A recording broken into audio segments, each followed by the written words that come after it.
ഇലകളുടെ ത്രികോണാകൃതി കാരണം തന്നെയാണ് ഇതിന് ഫൈക്കസ് ട്രയാങ്കുലാറിസ് എന്ന് പറയുന്നത്. വാരിഗേറ്റ എന്ന് പറയുന്നത് അതിൻ്റെ ഇലകൾക്ക് വാരിഗേഷൻ ഉണ്ട്, ക്രീം നിറവും പച്ച നിറവും ഇടകലർന്ന് കാണുന്നുണ്ട്. അതാണ് ആ പേര് അങ്ങനെ വരാൻ കാരണം. അപ്പോൾ ഇലകൾ വേണേൽ ത്രികോണാകൃതി എന്ന് പറയാം, ഹൃദയാകൃതി എന്നും പറയാം. നല്ല മനോഹരമായ ഇലകളാണ്. ഇലകളുടെ നടുഭാഗം പച്ച നിറവും വശങ്ങളിൽ ക്രീമോ അല്ലെങ്കിൽ വെള്ളയാവാം. ഇതിൽ ക്രീമാണ് കാണുന്നത്. വീട്ടിനുള്ളിൽ വയ്ക്കാവുന്ന മികച്ചൊരു ഇൻഡോർ പ്ലാന്റാണിത്. അതായത് ജനലിൻ്റെ അടുത്തൊക്കെ വേണമെങ്കിൽ കൊണ്ട് വയ്ക്കാം, അകത്ത് ബാൽക്കണിയിൽ എവിടെയെങ്കിലുമൊക്കെ വയ്ക്കാം. നേരിട്ടല്ലാത്ത നല്ല വെളിച്ചം ആവശ്യമാണ്. കഠിനമായ വെയിൽ ഇലകൾ കരിഞ്ഞു പോകാൻ കാരണമാവും. ഇതിപ്പോൾ അത്യാവശ്യം വെയിലോട് തന്നെയാണ് കേട്ടോ ഇരിക്കുന്നത്.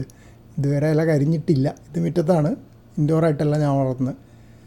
പിന്നെ മിക്ക ചെടികൾക്കും പറയുന്ന പോലെ ചെടിച്ചട്ടിയിൽ മണ്ണ് ഉണങ്ങുമ്പോഴാണ് വെള്ളം നനയ്ക്കേണ്ടത്. അല്ലാണ്ട് ഒരുപാട് നനച്ചു കൊടുത്തു കഴിഞ്ഞാൽ വേര് ചീഞ്ഞു പോകാൻ സാധ്യതയുണ്ട്.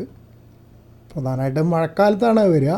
കാരണം നമ്മൾ ചെടിച്ചട്ടിയിൽ അടിയിൽ ദ്വാരമുള്ളതുകൊണ്ട് എക്സ്ട്രാ വെള്ളം ഒഴിഞ്ഞു പോകുമല്ലോ. പിന്നെ മാത്രമല്ല വെയിലത്താണെങ്കിൽ കുറേ ആവിയായിട്ടും പോകും. അപ്പോൾ പോട്ടിംഗ് മിശ്രിതം ചകിരിച്ചോറ്, പെർലൈറ്റ് ഒക്കെ ഉപയോഗിച്ചിട്ടാണ് ഉണ്ടാക്കേണ്ടത്. അത് ഇവിടെ ഇപ്പം ചകിരിച്ചോറ് ഉപയോഗിക്കാറുള്ളൂ. അത് കടയിൽ നിന്ന് റെഡിമെയ്ഡ് വാങ്ങിക്കുക ചെയ്യുക. പിന്നെയുള്ളത് ഇതെങ്ങനെയാണ് നടുന്നതെന്ന് ചോദിച്ചാൽ ചട്ടിയുടെ അടിയിൽ അല്പം കല്ലുകളോ ഓട്ടും കഷ്ണങ്ങളൊക്കെ നിരത്തുക. അത് നമ്മൾ സ്ഥിരമായിട്ട് ചെയ്യണം. അല്ലെങ്കിൽ എന്ത് പറ്റും വെച്ചാൽ ചെടിച്ചട്ടിയുടെ അടിയിൽ ദ്വാരം ഉണ്ടെങ്കിലും അത് കളിമണ്ണ് പോലത്തെ കട്ടിയുള്ള മണ്ണ് വന്നാൽ അടഞ്ഞു പോവും. പിന്നെ വെള്ളം നിൽക്കും മഴ പെയ്ത് കഴിഞ്ഞാൽ. പിന്നെ പോട്ടിംഗ് മിശ്രിതം, സാധാരണ ചാണകപ്പൊടി ഉണ്ടാവും പോട്ടിംഗ് മിശ്രിതത്തിൽ. പിന്നെ ചകിരിച്ചോറ്, മണ്ണ്, ഇത്രയൊക്കെ ഉണ്ടാവുക. ഒരു പകുതി നിറയ്ക്കുക.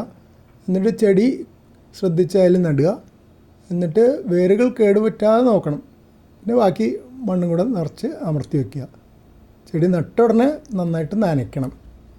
പിന്നെ 2 മാസത്തിലൊരിക്കൽ കടലപ്പിണ്ണാക്ക് കുതിർത്തതോ അല്ലെങ്കിൽ NPK വളമോ നൽകുന്നത് നല്ലതെന്ന് പറയുന്നുണ്ട്. ഞാനിവിടെ NPKയുടെ പൊടി വാങ്ങിച്ചിട്ട് അത് കലക്കി ഒഴിച്ച് കൊടുക്കാറുണ്ട്.